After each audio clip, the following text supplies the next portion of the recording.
नमस्कार। आज के इस वीडियो में दैनिक जागरण के संपादकीय से 468 शब्दों के डिक्टेशन को हम लोग आउटलाइंस के साथ लेने वाले हैं। अगर आपको इस डिक्टेशन के आउटलाइंस की ज़रूरत है तो आप हमारे शॉर्ट हैंड टीम ऐप को प्ले स्टोर से डाउनलोड कर सकते हैं, और अगर आपको इस डिक्टेशन की PDF की ज़रूरत है तो आप हमारे टेलीग्राम ग्रुप को ज्वाइन कर लें। लिंक इसी वीडियो के ठीक नीचे डिस्क्रिप्शन बॉक्स में आपको मिल जाएगा। इस डिक्टेशन को हम 3 अलग अलग स्पीड में लेंगे। पहली बार में 70 की स्पीड में, दूसरी बार में 80 की स्पीड में, तो तीसरी और आखिरी बार में इसी डिक्टेशन को हम लोग 90 की स्पीड में लेने वाले हैं। तो 70 की स्पीड में आपका डिक्टेशन स्टार्ट होगा 5 सेकंड के बाद। तब तक के लिए आप रेडी रहें।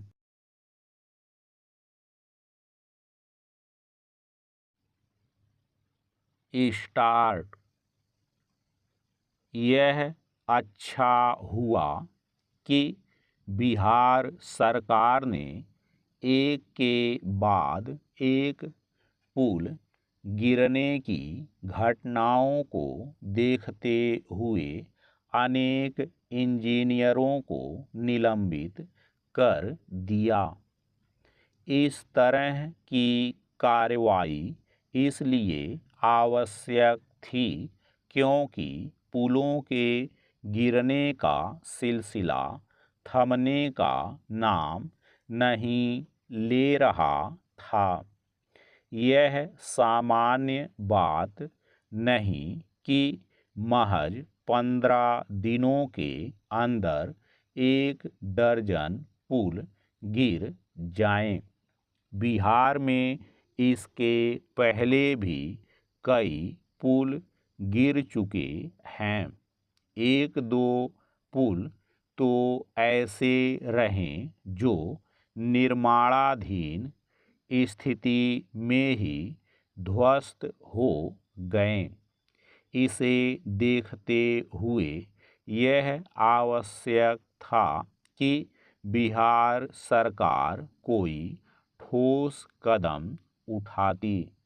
उसने कई विभागों के इंजीनियरों को निलंबित करने के साथ ही पुलों का निर्माण करने वाली कंपनियों को कारण बताओ नोटिस जारी करते हुए उनका भुगतान रोकने की पहल की है। उसने कंपनियों से यह भी पूछा है कि क्यों ना उन्हें काली सूची में डाल दिया जाए।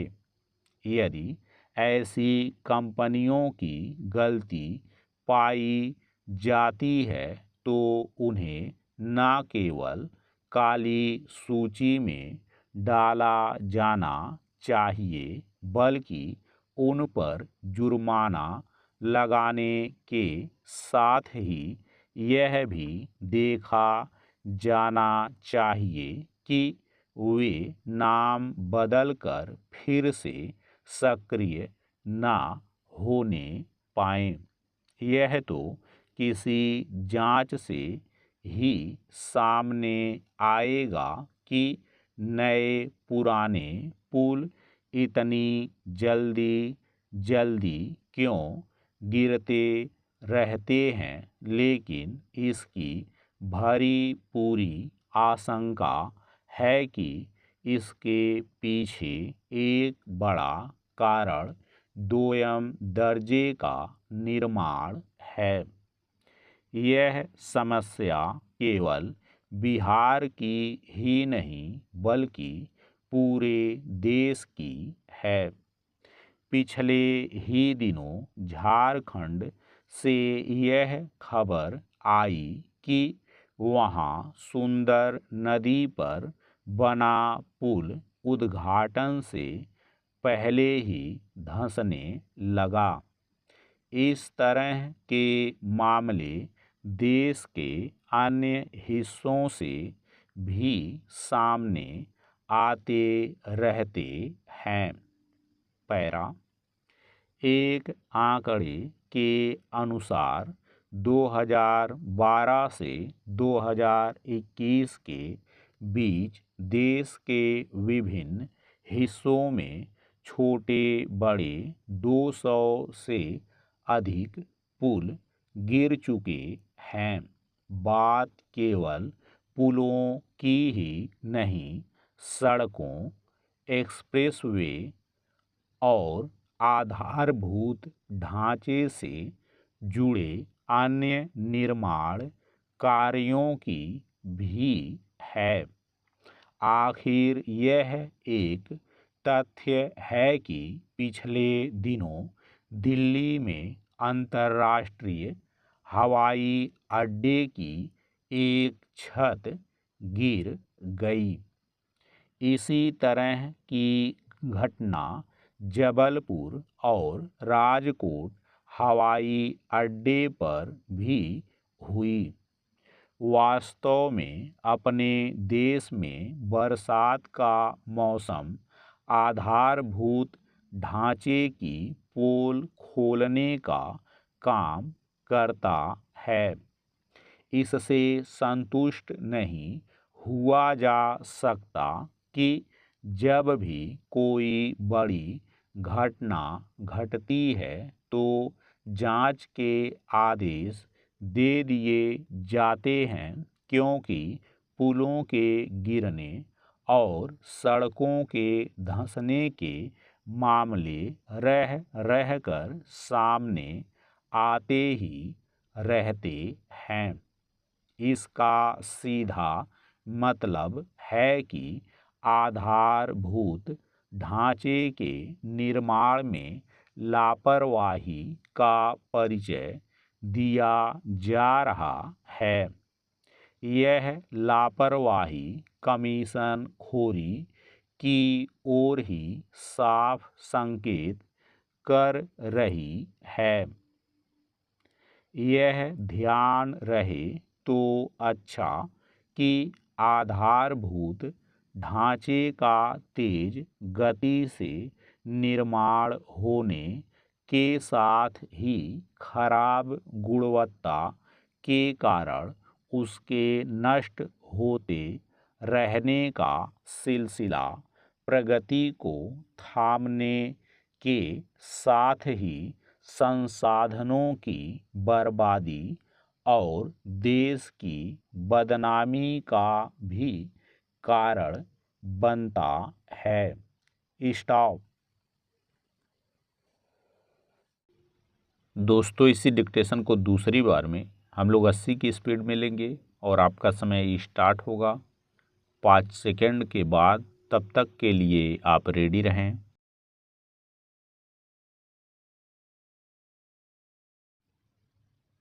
स्टार्ट। यह अच्छा हुआ कि बिहार सरकार ने एक के बाद एक पुल गिरने की घटनाओं को देखते हुए अनेक इंजीनियरों को निलंबित कर दिया। इस तरह की कार्रवाई इसलिए आवश्यक थी क्योंकि पुलों के गिरने का सिलसिला थमने का नाम नहीं ले रहा था। यह सामान्य बात नहीं कि महज 15 दिनों के अंदर 1 दर्जन पुल गिर जाएं। बिहार में इसके पहले भी कई पुल गिर चुके हैं। 1-2 पुल तो ऐसे रहे जो निर्माणाधीन स्थिति में ही ध्वस्त हो गए। इसे देखते हुए यह आवश्यक था कि बिहार सरकार कोई ठोस कदम उठाती।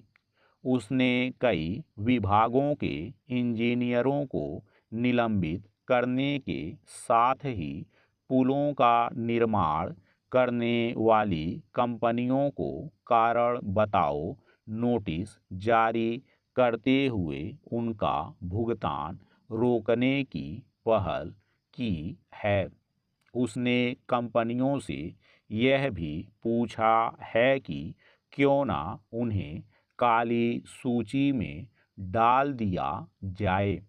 यदि ऐसी कंपनियों की गलती पाई जाती है तो उन्हें न केवल काली सूची में डाला जाना चाहिए बल्कि उन पर जुर्माना लगाने के साथ ही यह भी देखा जाना चाहिए कि वे नाम बदलकर फिर से सक्रिय ना होने पाएं।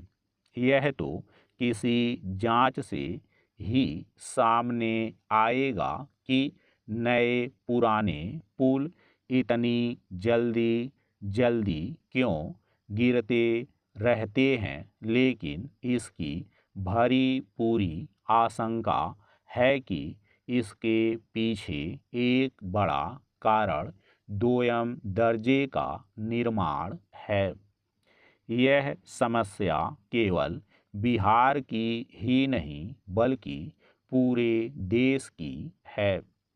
पिछले ही दिनों झारखंड से यह खबर आई कि वहां सुंदर नदी पर बना पुल उद्घाटन से पहले ही धंसने लगा। इस तरह के मामले देश के अन्य हिस्सों से भी सामने आते रहते हैं। पैरा एक आंकड़े के अनुसार 2012 से 2021 के बीच देश के विभिन्न हिस्सों में छोटे बड़े 200 से अधिक पुल गिर चुके हैं। बात केवल पुलों की ही नहीं, सड़कों, एक्सप्रेसवे और आधारभूत ढांचे से जुड़े अन्य निर्माण कार्यों की भी है। आखिर यह एक तथ्य है कि पिछले दिनों दिल्ली में अंतर्राष्ट्रीय हवाई अड्डे की एक छत गिर गई। इसी तरह की घटना जबलपुर और राजकोट हवाई अड्डे पर भी हुई। वास्तव में अपने देश में बरसात का मौसम आधारभूत ढांचे की पोल खोलने का काम करता है।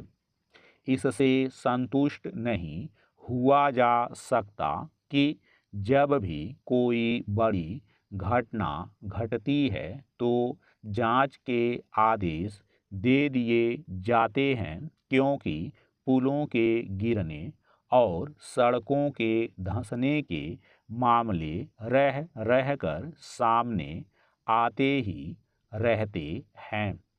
इसका सीधा मतलब है कि आधारभूत ढांचे के निर्माण में लापरवाही का परिचय दिया जा रहा है। यह लापरवाही कमीशन खोरी की ओर ही साफ संकेत कर रही है।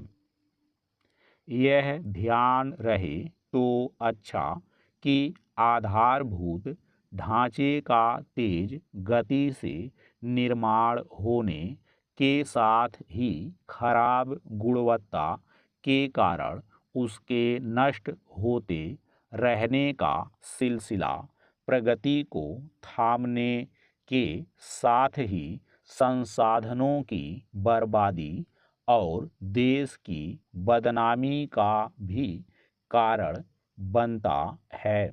स्टॉप। दोस्तों, इसी डिक्टेशन को तीसरी और आखिरी बार में हम लोग 90 की स्पीड में लेंगे और आपका समय स्टार्ट होगा 5 सेकंड के बाद। तब तक के लिए आप रेडी रहें।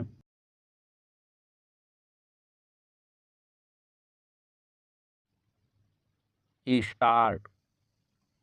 यह अच्छा हुआ कि बिहार सरकार ने एक के बाद एक पुल गिरने की घटनाओं को देखते हुए अनेक इंजीनियरों को निलंबित कर दिया। इस तरह की कार्रवाई इसलिए आवश्यक थी क्योंकि पुलों के गिरने का सिलसिला थमने का नाम नहीं ले रहा था। यह सामान्य बात नहीं कि महज 15 दिनों के अंदर 1 दर्जन पुल गिर जाएं। बिहार में इसके पहले भी कई पुल गिर चुके हैं।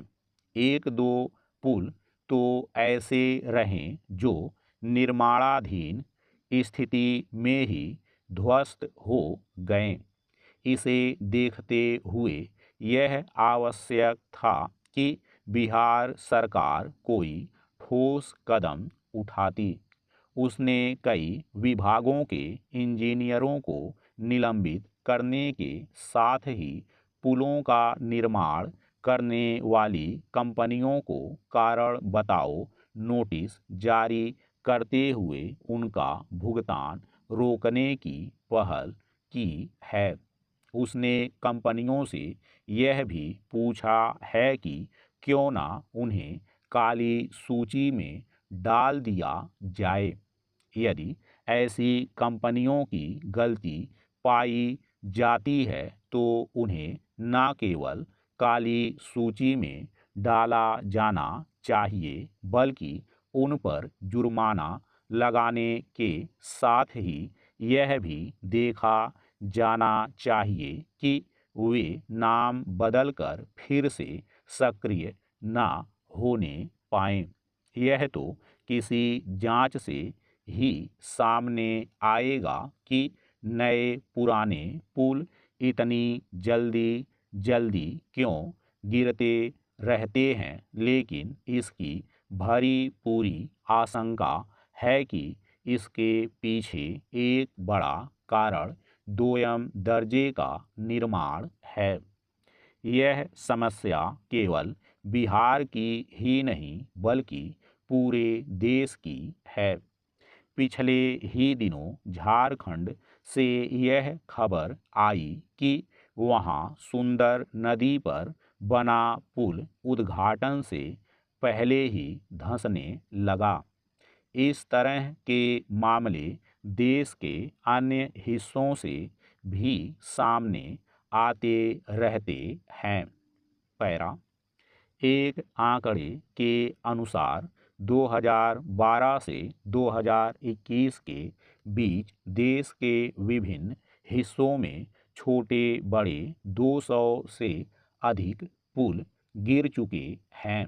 बात केवल पुलों की ही नहीं, सड़कों, एक्सप्रेसवे और आधारभूत ढांचे से जुड़े अन्य निर्माण कार्यों की भी है।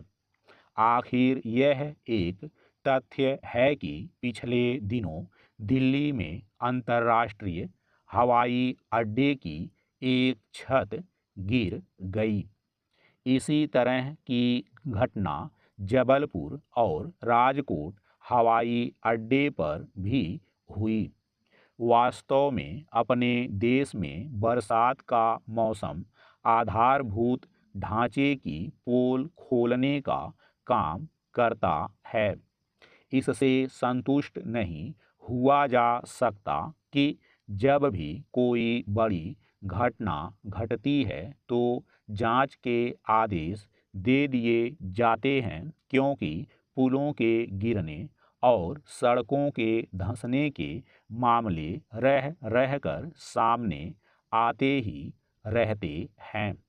इसका सीधा मतलब है कि आधारभूत ढांचे के निर्माण में लापरवाही का परिचय दिया जा रहा है।